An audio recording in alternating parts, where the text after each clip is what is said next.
Christmas ഇങ്ങനെ അടുത്തുകൊണ്ടിരിക്കുക അല്ലേ? അപ്പോൾ ഇന്ന് നമുക്ക് പെട്ടെന്ന് തയ്യാറാക്കാൻ പറ്റുന്ന ഒരു വൈൻ ഉണ്ടാക്കിയാലോ? അപ്പോൾ ഇന്ന് ഞാനിവിടെ പഴം വെച്ചാണ് വൈൻ തയ്യാറാക്കുന്നത്.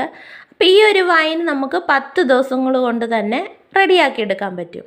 അപ്പോൾ അതെങ്ങനെയാണെന്നൊക്കെ നമുക്കൊന്ന് കണ്ടു നോക്കാം. അപ്പോൾ വൈൻ ഇടുന്നതിന് മുന്നേ ശ്രദ്ധിക്കേണ്ട കാര്യങ്ങളെന്ന് പറയുന്നത്, നമ്മൾ വൈൻ ഇടാൻ വേണ്ടി എടുക്കുന്ന പാത്രങ്ങളെല്ലാം കഴുകി വെയിലത്ത് വെച്ച് നന്നായിട്ട് ഉണക്കിയെടുക്കണം. നമ്മൾ ഇതിന് വേണ്ടി ഉപയോഗിക്കുന്ന എല്ലാം കുറച്ച് വെള്ളമെങ്കിലും എവിടെയെങ്കിലും ഉണ്ടെങ്കിൽ നമ്മുടെ വൈന് ചീത്തയായിപ്പോവും, നമുക്ക് നന്നായിട്ട് കിട്ടത്തില്ല. അപ്പം അതുകൊണ്ട് ആദ്യം നമ്മളത് ശ്രദ്ധിക്കണം. പിന്നെ അതുപോലെ തന്നെ വൈൻ ഇടാൻ വേണ്ടി എടുക്കുന്ന പാത്രം എന്ന് പറയുന്നത് സ്റ്റീൽ പാത്രമോ പ്ലാസ്റ്റിക് പാത്രമോ നമ്മൾ എടുക്കത്തില്ല. ഒന്നീ ഭരണി അല്ലെങ്കിൽ ഇതേപോലത്തെ കുപ്പി ഭരണികളാണ് എടുക്കുന്നത്. അപ്പോൾ 1 കിലോ പാളാന്തോടൻ പഴം ഇവിടെ എടുത്തിട്ടുണ്ട്. നന്നായിട്ട് പഴുത്ത പഴമാണ് നമ്മൾ എടുത്തേക്കുന്നത്.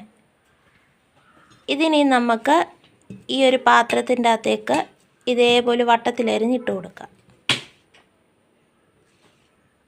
ഒത്തിരി ചെറുതാക്കി അരിയൊന്നും വേണ്ട. നമ്മൾ ഇതിങ്ങനെ അരിഞ്ഞിട്ട് പഞ്ചസാരയോട് ചേർത്ത് നമ്മളൊന്ന് മിക്സ് ചെയ്തിട്ടാണ് ബാക്കിയൊക്കെ ചേർക്കുന്നത്.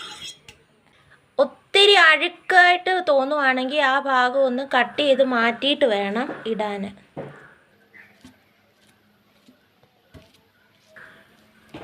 ഈസി ആയിട്ട് ചെയ്യാൻ പറ്റുന്നൊരു വൈനാണ് ഇത്. അപ്പോൾ പഴമെല്ലാം ഇവിടെ അരിഞ്ഞെടുത്തിട്ടുണ്ട്.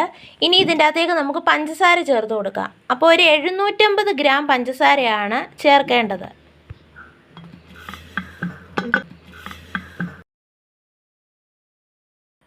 ഇപ്പോൾ പഞ്ചസാരയും പഴവും കൂടെ നമ്മൾ ഈ ഭരണിക്കകത്ത് ഇട്ടിട്ടുണ്ട്.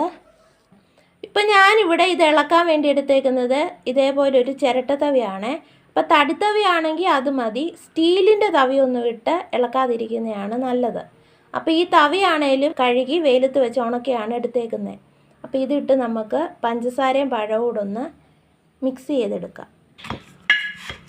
നന്നായിട്ട് ഇത് മിക്സ് ചെയ്ത് കൊടുക്കുക. അപ്പം ആ പഴം ഒന്ന് ഉടയുകയൊക്കെ ചെയ്യും.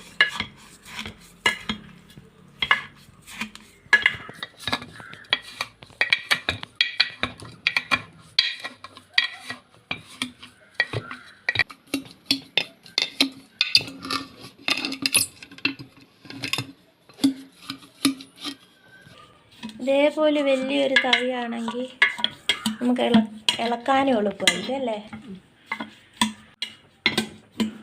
ഇപ്പോൾ പഞ്ചസാരയും പഴവും നന്നായിട്ട് ഇവിടെ മിക്സ് ചെയ്ത് ഒന്ന് ഉടഞ്ഞു വന്നിട്ടുണ്ട്. ഇനിയും നമുക്കിതിൻ്റെ അകത്തേക്ക് സ്പൈസസ് ചേർത്ത് കൊടുക്കാം. 8 ഏലക്ക, 8 ഗ്രാമ്പു, ഒരു ചെറിയ പീസ് പട്ട. അപ്പോൾ ഇത് മൂന്നും കൂടെ ഒന്ന് ചതച്ചെടുക്കണം. ഇതേ കണ്ടോ, ഇതേപോലെയാണ് എടുക്കേണ്ടത്. ഏലക്കയൊക്കെ ആണെങ്കിൽ ഒന്ന് പൊട്ടിക്കിട്ടിട്ടുണ്ട്. അപ്പോൾ ഇതിനി നമുക്ക് ഈ മിക്സിയിലേക്ക് ഇട്ട് കൊടുക്കാം. ഇനി ഇതിൻ്റെ അകത്തേക്ക് നമുക്ക് ഈസ്റ്റ് ചേർത്ത് കൊടുക്കാം. അപ്പോൾ ഇവിടെ ഞാൻ എടുത്തേക്കുന്നത് ഇൻസ്റ്റൻറ്റ് ഈസ്റ്റാണ്. 1 ടീസ്പൂൺ ഈസ്റ്റ് നമുക്ക് ഇട്ട് കൊടുക്കാം.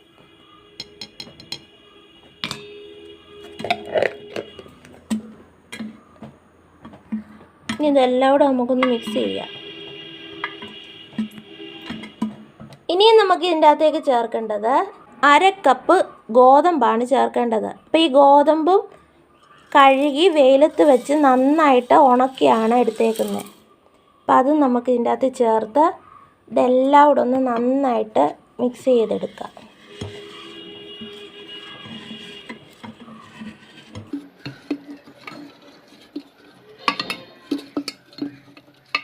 അപ്പോൾ നമ്മൾ ചേർത്ത സ്പൈസസും ഈസ്റ്റും ഗോതമ്പും പഞ്ചസാരയും പഴവും എല്ലാം നമ്മൾ നന്നായിട്ട് മിക്സ് ചെയ്തിട്ടുണ്ട്. ഇനി നമുക്കിതിൻ്റെ അകത്തേക്ക് നന്നായിട്ട് തിളപ്പിച്ചിട്ട് നന്നായിട്ട് ആറിയ വെള്ളം ഒരു 1.5 ലിറ്റർ ചേർത്ത് കൊടുക്കാം.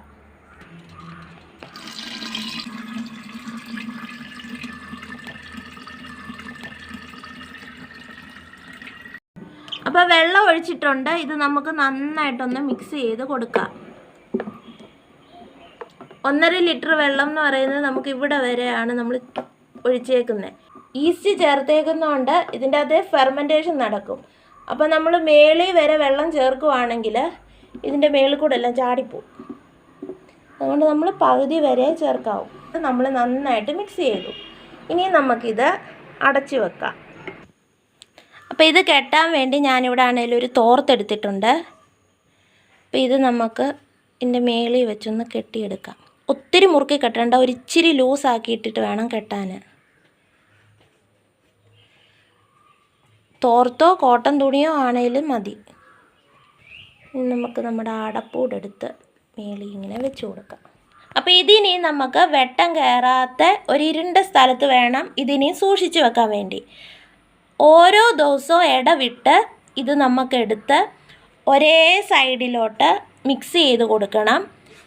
അപ്പം മിക്സ് ചെയ്യുന്ന സമയം എന്ന് പറയുന്നത് ഒന്നീ രാവിലെ അല്ലെ വൈകിട്ട് ഉച്ച സമയത്തൊന്നും ഇതെടുത്ത് മിക്സ് ചെയ്യില്ല. ഇച്ചിയൊക്കെ ഇതിൻ്റെ അകത്ത് പോയാൽ നമ്മുടെ വൈൻ കേടായിപ്പോവും. നമ്മളിപ്പോൾ മിക്സ് ചെയ്ത് ആ തടിത്തവി വെച്ച് തന്നെയാണ് നമ്മൾ ഇളക്കി കൊടുക്കുന്നത്. അപ്പോൾ അത് ഇളക്കുന്നതിന് മുന്നേ നന്നായിട്ട് കഴുകി വെയിലത്ത് വെച്ച് ഉണക്കിയിട്ട് വൈകിട്ട് സമയം എടുത്ത് ഒരേ ഡയറക്ഷനിലോട്ട് നമുക്കിത് ഇളക്കി കൊടുക്കണം. അപ്പോൾ നമ്മൾ വെക്കുന്ന സ്ഥലത്ത് ഉറുമ്പ് എന്തെങ്കിലും കയറുമെങ്കിൽ ഒരു പ്ലേറ്റിൻ്റെ അകത്ത് കുറച്ച് വെള്ളം എടുത്തിട്ട് ഈ ഭരണി അതിൻ്റെ അകത്ത് ഇറക്കി വെക്കുവാണെങ്കിൽ ഉറുമ്പൊന്നും കയറാതെ നന്നായിട്ട് തന്നെ ഇരിക്കും. അപ്പോൾ ഇന്നത്തെ നമ്മുടെ വീഡിയോ എന്ന് പറയുന്നത് വൈൻ മിക്സിങ് മാത്രമായിരുന്നു. അപ്പോൾ വൈൻ എടുക്കുന്നതൊക്കെ ആയിട്ട് നമുക്ക് അടുത്ത വീഡിയോയിൽ വരാം.